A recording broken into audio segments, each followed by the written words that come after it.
बिस्मिल्लाहिर्रहमानिर्रहीम। Question number 15, factorize each of the following completely. अब मुझे एक एक्सप्रेशन गिवन है, इसकी फैक्टराइजेशन करनी है। तो मिडिल टर्म यहाँ पे हम ब्रेक करते हैं। मिडिल टर्म ब्रेक करने के लिए coefficient of first term, coefficient of this term, इसका कोफिशिएंट मेरे पास 1 है, इसको मल्टीप्लाई कर देते हैं कांस्टेंट टर्म के साथ। कांस्टेंट टर्म -15, तो 1 मल्टीप्लाई बाय -15 विल बी -15। -15 के मैं फैक्टर बनाता हूँ। दो मुझे ऐसे नंबर लेने हैं जिनको मैं मल्टीप्लाई करूँ तो -15 आ जाए, और इन्हीं दोनों नंबर्स को प्लस या माइनस करूँ तो सेंट्रल टर्म का कोफिशिएंट बन जाए विच इज़ 2। तो 2 से स्टार्ट करते हैं। 2 के टेबल में 15 नहीं आता। नाउ 3 से स्टार्ट करते हैं। 3 5 द 15, तो यहाँ पे आ जाएगा 3 5 द 15, और यही दो फैक्टर नीचे आ जाएंगे। अब जो सेंट्रल टर्म है वो पॉजिटिव है, साइन लगाना यहाँ से स्टार्ट करते हैं। ये पॉजिटिव है तो इन दोनों टर्म में से जो बड़ी टर्म होगी उसके साथ पॉजिटिव आएगा, यानी जो इसका साइन होगा वो इन दोनों टर्म में से जो बड़ी टर्म होगी उसके साथ जाएगा। अब ये पॉजिटिव हो गया। अब अगर तो मैं यहाँ पे पॉजिटिव लगाता हूँ तो फिर तो रिजल्ट 8 हो जाएगा। 5 + 3, इट मीन्स दैट पॉजिटिव नहीं लग सकता, यहाँ नेगेटिव लगेगा, और यही सेम साइन ऊपर शिफ्ट हो जाएंगे। So it will be minus plus minus, 5 × 15 and 5 - 3 = 2। So factors आ गए मेरे पास -3 + 5।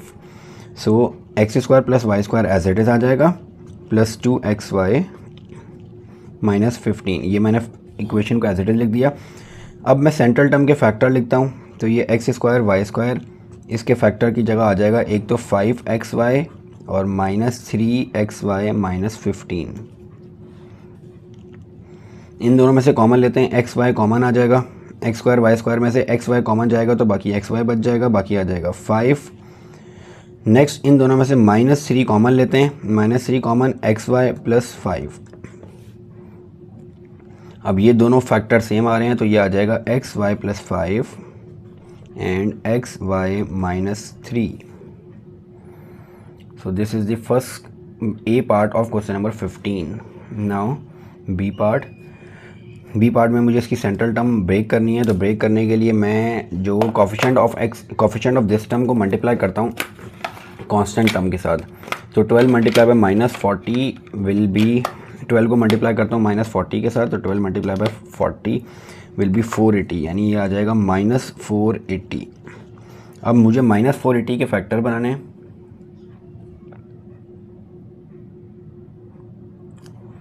अब इसके फैक्टर बनाने के लिए मुझे दो नंबर ऐसे लेने हैं जिनको मैं मल्टीप्लाई करूँ तो -480 आ जाए, और इन्हीं दो नंबर्स को प्लस या माइनस करूँ तो मेरे पास सेंट्रल टर्म आ जाए which is -17 in this case.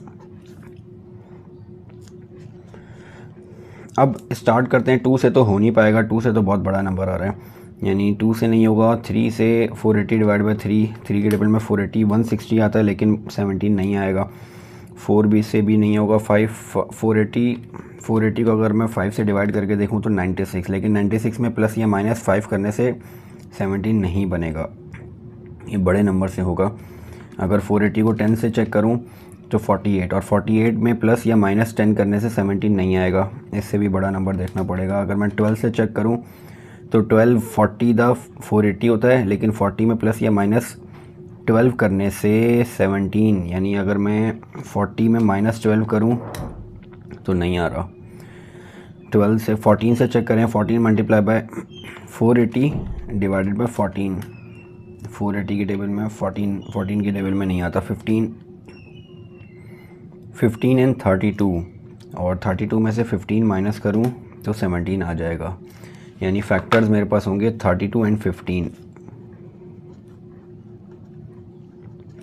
अब 17 नेगेटिव है, इट मीन्स डैट इन दोनों में से बड़ी टर्म के साथ नेगेटिव, और यहाँ पे अगर नेगेटिव लगाएंगे तो फिर वो 17 आएगा नहीं, प्लस के साथ 17 आएगा, तो यही साइन ऊपर शिफ्ट हो जाएंगे, यानी फैक्टर्स। अब पहले मैं first time equation as it is लिख देता हूँ,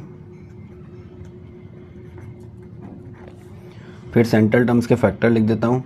तो सेंट्रल टर्म्स के फैक्टर आ जाएंगे -32xy + 15xy और फिर 40। इन दोनों में से कॉमन लेते हैं, और 32 और 12 में कॉमन 4 के टेबल में 4 8 द 32 और 4 3 द 12, तो इन दोनों में से 4xy कॉमन आ जाएगा। 4xy कॉमन ले लेता हूँ तो 4 3 द 12, एक xy एज इट इज़ रह जाएगा, और 4 8 द 32 और xy कॉमन चला गया, प्लस इन दोनों में से कॉमन लूँ तो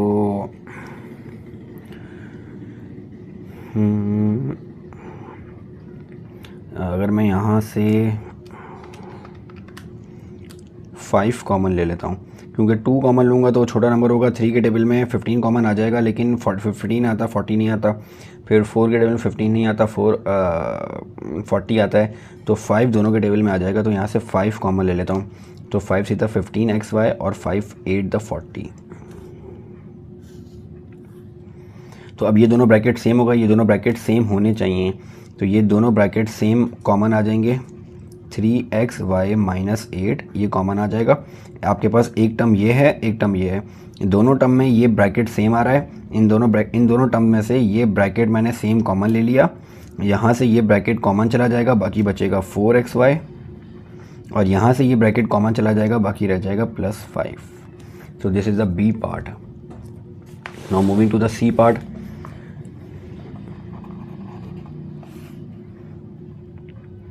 सी पार्ट में हमारे पास यहाँ पे जो टर्म गिवन है डेट इज़ 24z। ये चेक करनी पड़ेगी टर्म कोई गलत तो नहीं लिखती। इसमें थोड़ी सी मिस्टेक है, यहाँ पे ये स्क्वायर नहीं है और यहाँ पे 24z है, क्योंकि z यहाँ पे एक आ रहा है। इसका मतलब ये है कि अगर यहाँ स्क्वायर होता तो फिर यहाँ पे z नहीं आता, क्योंकि ये z का ये z यहाँ पे नहीं आ सकता था। तो ये आ जाएगा आपके पास, ये आ रहा है 4x² y² z माइनस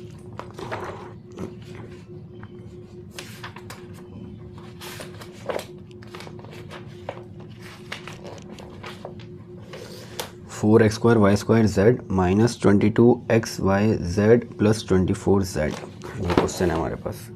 ठीक है, क्वेश्चन आ रहा है 4x² y² z minus 22xy z plus 24z। अब जो कांस्टेंट टर्म है, लास्ट टर्म है, उसका कोफिशिएंट आ रहा है 24, और यहाँ पे इस टर्म का कोफिशिएंट आ रहा है 4। तो 24 को 4 से मल्टीप्लाई कर देते हैं, तो 24 मल्टीप्लाई बाय 4 विल बी 96। तो मुझे 96 के 2 फैक्टर बनाने हैं, ऐसे 2 नंबर जिनको मल्टीप्लाई करूँ तो 96 आ जाए, और उन्हीं दोनों नंबर्स को प्लस या माइनस करूँ तो सेंट्रल टर्म आ जाए विच इज़ -22। तो अब चेक करते हैं। 96 2 के टेबल में 96 बहुत बड़ा नंबर होगा, 22 आएगा नहीं। 96 को 2 से डिवाइड करूं तो 48 आ रहा है, और 48 को प्लस या माइनस करने से 22 नहीं बनेगा। और अगर 96 को 3 के टेबल में चेक करूं तो 32 से भी 22 नहीं आएगा।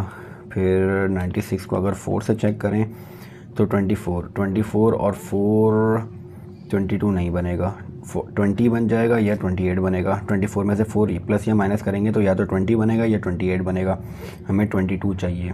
तो 96 4 5 के टेबल में आएगा नहीं, 6 के टेबल में 16, और 16 + 6 22 हो जाएगा। तो फैक्टर हमारे पास आ जाएंगे एक 16 और 6, यानी 16 मल्टीप्लाई बाय 6 96 होता है। तो 16 मल्टीप्लाई बाय 6, तो यहाँ पे आ जाएगा हमारे पास ये 16 और 6। अब 22 नेगेटिव टर्म है, तो इन दोनों में से जो बड़ी टर्म है उसके साथ नेगेटिव आएगा। अब 16 में 6 ऐड करने से 22 आएगा। इट मीन्स दैट यहाँ पे माइनस का साइन आएगा तो ऐड अप होंगे, और यही साइन ऊपर शिफ्ट हो जाएगा, माइनस माइनस प्लस 96 आ जाएगा। तो ये आ जाएगा 4x² y² z माइनस इसके एक फैक्टर आ जाएंगे 16xy z, एक आ जाएगा -6xy z, और एक आ जाएगा 24z। अब इन दोनों टर्म में से कॉमन लेते हैं। इन दोनों टर्म में से मेरे पास 4xy z कॉमन आ रहा है। अब 4 कॉमन चला गया, x² में से 1x कॉमन गया, 1x बच गया, y² में से 1y कॉमन चला गया, 1y बच गया, z एक ही था वो कॉमन चला गया, -4 4 द 16 xy z पूरे कॉमन चला गया। अब यहाँ से कॉमन आएगा मेरे पास -6 और z, तो 6 कॉमन चला गया, xy बच गया, और माइनस माइनस प्लस, और 24 में से 6 कॉमन चला गया तो 6 4 द 24 और z कॉमन चला गया। तो यहाँ पे इन दोनों टर्म में से ये पूरी टर्म और इस पूरी टर्म में से दो ये ब्रैकेट सेम आ रहा है। मैं इस डेट यहाँ पे x y -4 कॉमन आ रहा है, तो इस पूरी टर्म में से ये कॉमन चला जाएगा, बाकी हमारे पास बचेगा 4xy z और इस पूरी टर्म में से ये चीज़ कॉमन चली जाएगी, बाकी बच जाएगा -6z। अच्छा, अब फर्दर अगर मैं यहाँ पे देखूँ तो यहाँ पे 4 और 6 में से कॉमन आ रहा है और z भी कॉमन आ रहा है इस ब्रैकेट में से। तो इनमें से जो कॉमन आ रहा है वो मेरे पास एक तो 2z कॉमन आ जाएगा, बाकी मेरे पास यहाँ पे ये पहले मैं इस टर्म के कॉमन लिख रहा हूँ, तो यहाँ पे जो बाकी बचेंगे वो अंदर 2xy बच जाएगा -2 और बाकी फिर दूसरा ब्रैकेट आ जाएगा xy -4। So this is a part C. Now part D start करते हैं। पार्ट डी मेरे पास है 2x² + 5/3xy -2y²। Last term का कोफिशिएंट 2 और ये 2 टू द 4 -4 के दो फैक्टर में बना लेता हूँ, एक फैक्टर आ जाएंगे। अच्छा, अब मसला ये है यहाँ पे मिडिल टर्म 5/3 लाना मुश्किल हो जाएगी, तो मैं आसानी के लिए ये करता हूँ कि नीचे से 3 ख़त्म करता हूँ। 3 ख़त्म करने के लिए पूरी इक्वेशन को मल्टीप्लाइंग बाय 3 कर देता हूँ। पूरी इक्वेशन को 3 से मल्टीप्लाई करूँगा तो ये आ जाएगा 3 to the 6 x²। ये 3 से मल्टीप्लाई होगा, 3 से 3 कैंसिल आउट हो जाएगा, सिर्फ आ जाएगा 5xy और ये 3 to the 6 y²।